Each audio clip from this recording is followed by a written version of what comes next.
Будились ми великої години з пожеж війни, і з полум'я вогнів плекав нас біль, по втраті України кормив наш гнів, і злість на ворогів, і ми йдемо у бою життєвому тверді міцні, незламні мов граніт, бо плач не дав свободи ще нікому, а хто борець, той здобуває світ.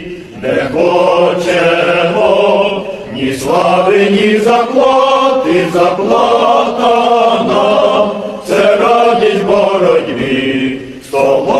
Ще нам у бою вмирати, як жити в путах, мов німі раби.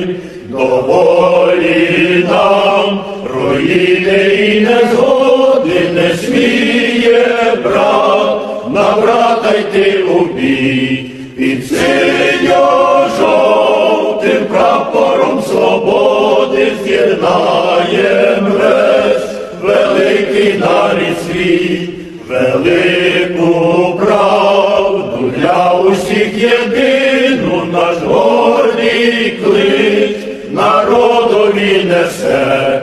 Вітчизні ти, будь вірний до загину нам Україна, вище понад все веде нас бій. Борців упавших слава для нас закон, найвищий то наказ.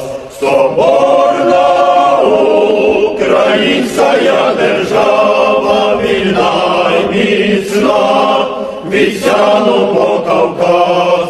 Соборна українська держава, вільна й міцна, від Сяну по